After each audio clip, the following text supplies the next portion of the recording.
ഇന്ന് ലോക തണ്ണീർത്തട ദിനം. തണ്ണീർത്തടങ്ങളുടെ സംരക്ഷണത്തിനായി ഇറാനിലെ റാംസറിൽ 1971 നടന്ന യുനെസ്കോ തണ്ണീർത്തട ഉച്ചകോടിയുടെ ഓർമ്മ പുതുക്കുന്നതിനാണ് ഫെബ്രുവരി 2 ഈ ദിനമായി ആചരിക്കുന്നത്.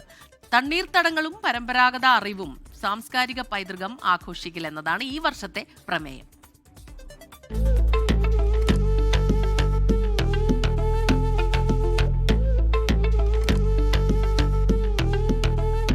ലോകത്തെ കരപ്രദേശത്തിന്റെ 6% മാത്രമാണ് നിലവിൽ തണ്ണീർത്തടങ്ങളുള്ളത്.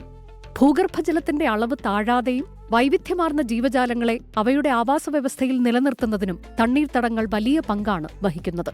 മലിനജലത്തെ ശുദ്ധീകരിച്ച് ജീവജാലങ്ങളുടെ സംരക്ഷണം ഉറപ്പാക്കുകയും ചെയ്യുന്നു തണ്ണീർത്തടങ്ങൾ. അതുകൊണ്ടുതന്നെ പ്രകൃതിയുടെ വൃക്കകളായാണ് തണ്ണീർത്തടങ്ങൾ വിശേഷിപ്പിക്കപ്പെടുന്നത്. ഭൂമിയിലെ ജീവജാലങ്ങളുടെ 40% തണ്ണീർത്തടങ്ങളെ ആശ്രയിച്ചാണ് ജീവിക്കുന്നത്. ലോകത്തെ ആകെ 2520 റാംസർ തണ്ണീർത്തടങ്ങളിൽ 96 ഇന്ത്യയിലാണ്.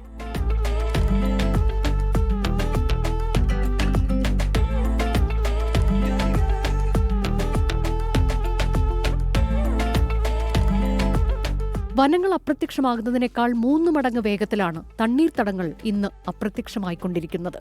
തണ്ണീർത്തടങ്ങളുടെ നികത്തൽ ഭീഷണിയായി മാറിയപ്പോഴാണ് ലോകത്തെ 171 രാജ്യങ്ങളെ പങ്കെടുപ്പിച്ച് ഇറാനിലെ റാംസറിൽ 1971 ഫെബ്രുവരി 2 യുനെസ്കോ സമ്മേളനം സംഘടിപ്പിച്ചത്. ഈ ദിനത്തിന്റെ ഓർമ്മയ്ക്കായാണ് ഫെബ്രുവരി 2 ലോക തണ്ണീർത്തട ദിനമായി ആചരിക്കുന്നത്. Research desk 24.